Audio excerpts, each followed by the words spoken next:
Hi guys, so today I'm going to do a little video so I can show you how to set up your annotated bibliography step by step. Now I need you to keep in mind that I'm using a laptop here, and so my laptop is going to have different controls. If you're going to use your iPad, there's going to be ways to do what I'm doing. You're just going to have to poke around and find them. Most things that you can find will be up in the upper right hand corner of your screen. There's three little dots on the iPad, and most of that, what we're going to do today, can be found there. So we adjust my screen here so you can see what I'm doing. All right, I'll cover myself up. So first thing that we're going to do is we're going to be doing an annotated bibliography, and I'm going to have you do this in APA format. I hope you can see my little thing. I don't know how to make my clicker different, so just pay attention.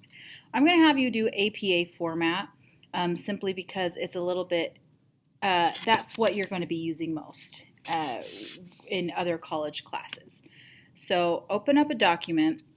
There's two ways you could do this. You could start from scratch, which is fine. Okay, I'm going to title this as soon as my paper stops loading here. Come on. This is a really simple step that everybody misses. If you'll notice, if you pull up your Google Docs, you have a lot of untitled documents. It's just up here. Label that very first, please, so that you can always find it. And then we're just gonna let's see, put my name in the upper corner, and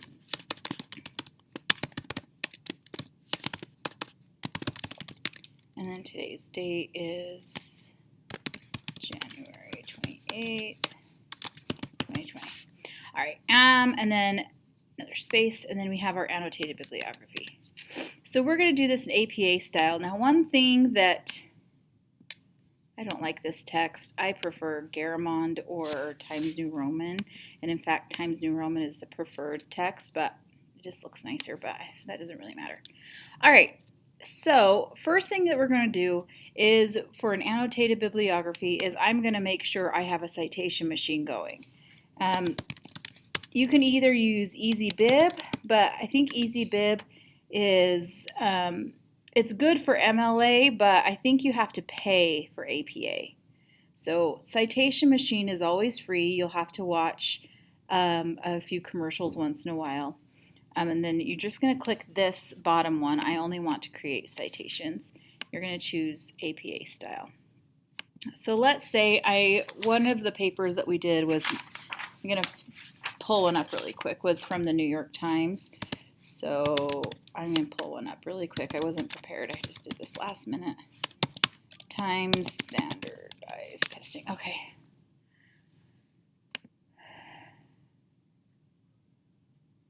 All right. This has a linked related article. Since this is very short, we're going to go there. All right. This is an opinion piece. That's okay. I'm going to cite this as one of my sources in my annotated bibliography. So all I got to do there is copy. I'm going to go back to my citation, and I want to make sure that I'm citing a website. And right now I've got it on manual entry or autofill mode. All right, we're going to start there. We might have to go back and do some manual entry, but make sure it's right here. The Common Core costs billions and hurts students. I'm going to select that. Okay, and here's what we found. They're going to tell us everything, and they couldn't find publisher sponsor, so they're probably going to ask me to push that up.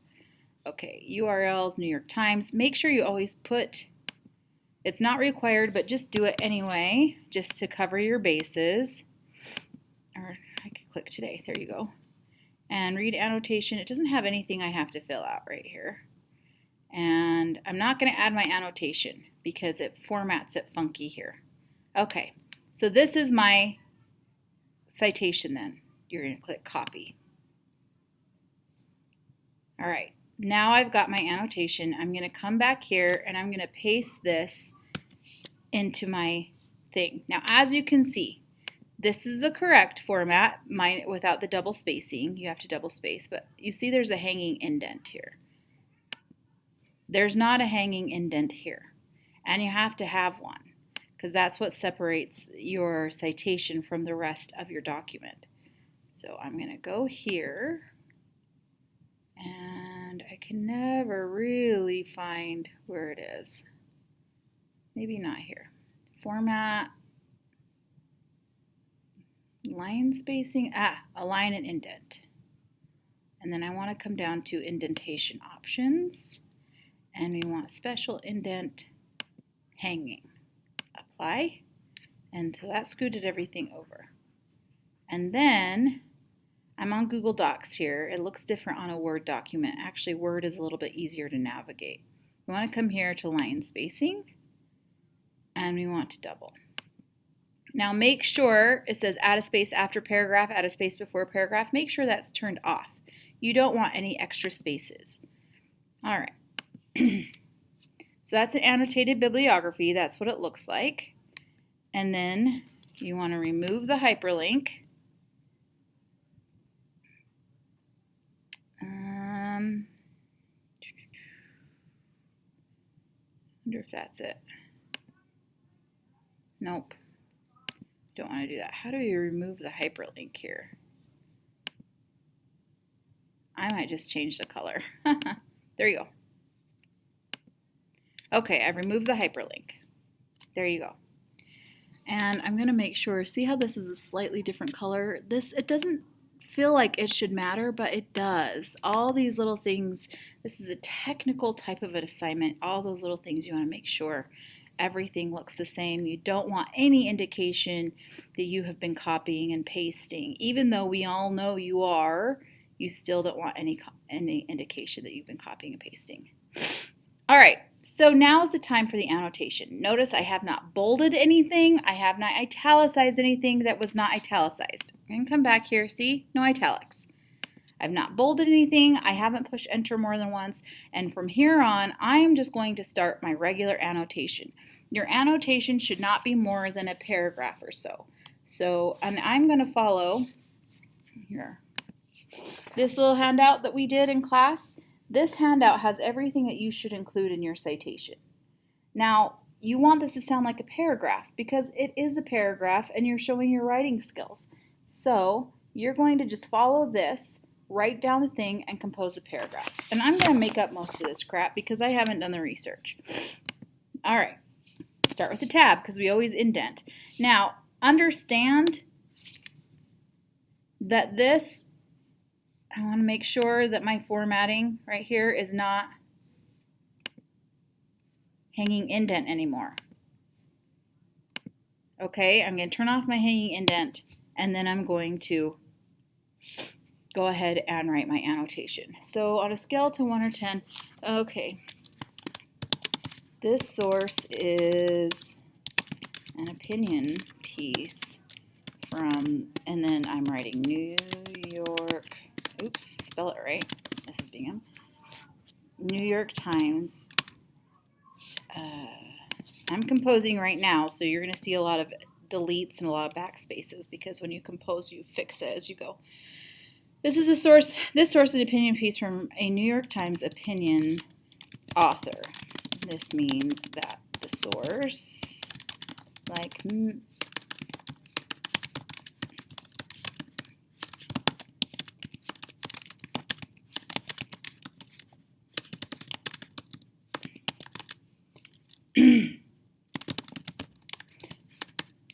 just because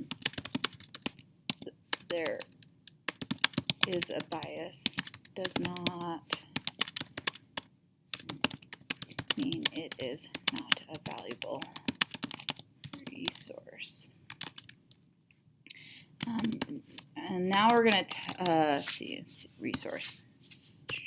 Now I'm clicking. If I go here and I push Control on my Mac and click, then it will pull up my spell check. If you, I think it's Alt or Control on the Chromebook. I'm not quite sure, but fix it as you go. However, this is because there's bias does not mean it's not a valuable resource. Opinions serve to help shape an idea the way a populace might think about a topic.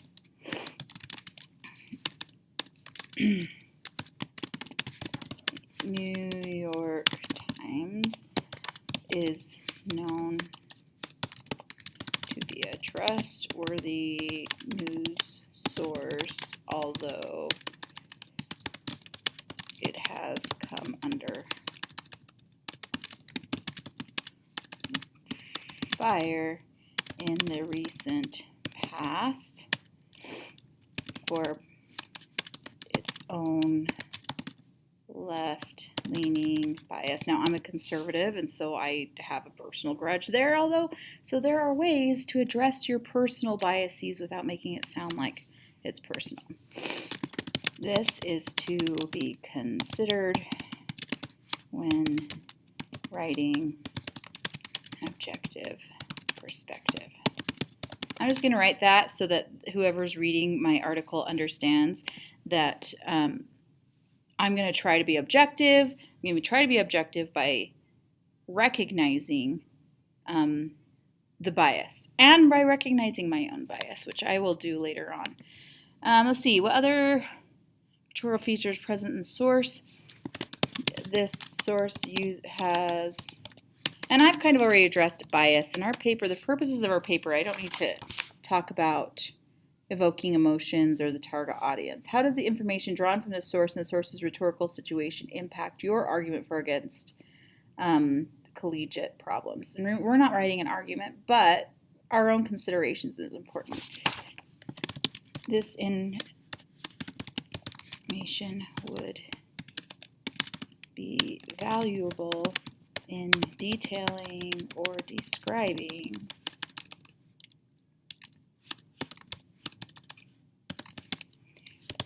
the state of collegiate from a more liberal point of view, which is what you're going to be doing. What you're going to be doing with this annotated bibliography is writing a literature review. And literature review is not, it's not that you can't put opinions in a literature review, it's that you can't put your opinions in a literature review. You can put other people's opinions. So the fact that this has a bias is fine. You can just say, New York Times has a bias, they're more liberal, and this is what they're saying, and that's okay. You get to do that. Now, I'm done with this annotation. You'll notice my annotation is I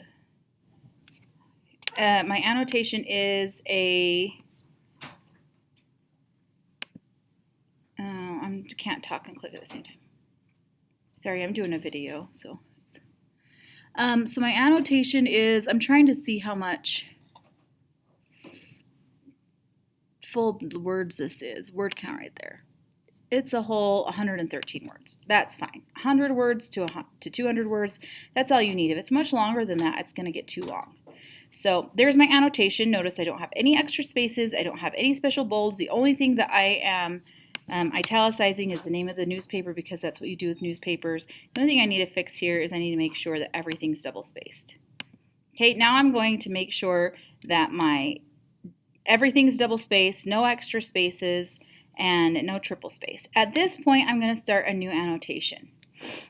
So here's how I do that without screwing up my formatting, because once you go to submit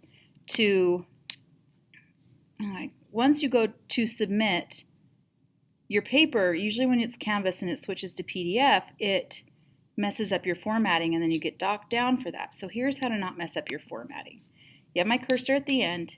You are going to insert a break right there, a page break, and it's going to pop you to the next page. Okay? Pop to the next page, and then I'm going to go back and I'm going to copy and paste my new source. Now, one thing you need to be aware of, a little bit of a suggestion. See this source right here starts with an R. I'll highlight this so you can see. This source right here starts with an R. that means you're going to alphabetize according to that first entry, and your entries need to be in alphabetical order. So, were I to do this again, I would put all of my sources, remember the requirement is 10, I would get all of my sources lined up in order before I begin creating my annotated bibliography in alphabetical order, so that I can go first one, finish it, move to the next page. Second one, finish it, and it's already alphabetized. I'm not having to copy and paste across the board a lot. So if I were to do another source here, and the source was like by Jones, and then I had my citation, I would have to copy this one on top of this one and move this one down. So alphabetize before you start typing your paper. Okay? Then you do a page break, and then you start over again.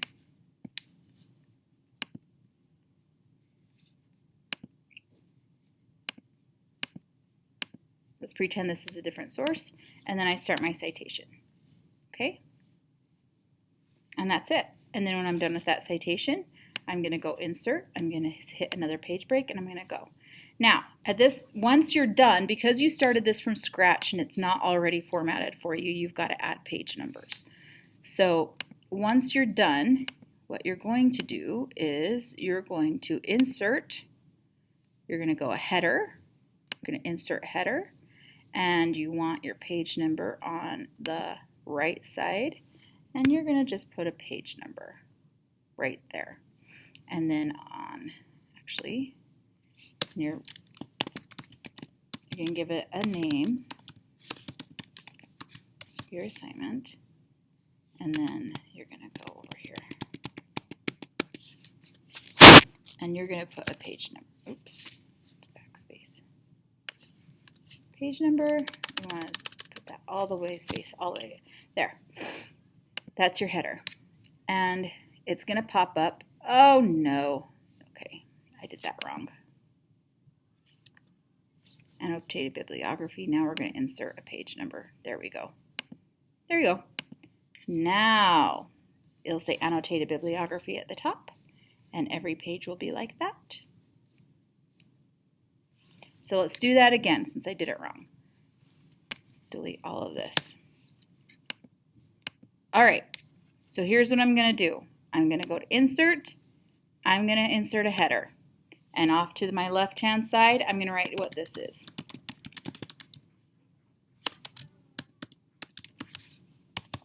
Okay, that's my header. Then I'm going to go to insert, and I'm going to insert a page number, and we want in the upper right-hand corner. Now, if you'll notice this one, you're not numbering your title page. That's when we do our formal paper, but this is an annotated bibliography, so we're going to go ahead and number our first page, and then it will just update it for you. So, requirements, double spaced, hanging indent. Make sure each of your citations are in alphabetical order. 1 citation per page. Use page breaks, not enter keys to get to the next page, because then when you submit it to Canvas, it will look like you have several citations on one page. And annotation, which you're just noting the bias and how you might possibly use this source in an objective review of the topic. 100, 200 words tops. Page break to go to the next page. There you go. That's how you use it. If you have any questions, please bring them to class and we can address them as a class. Good luck.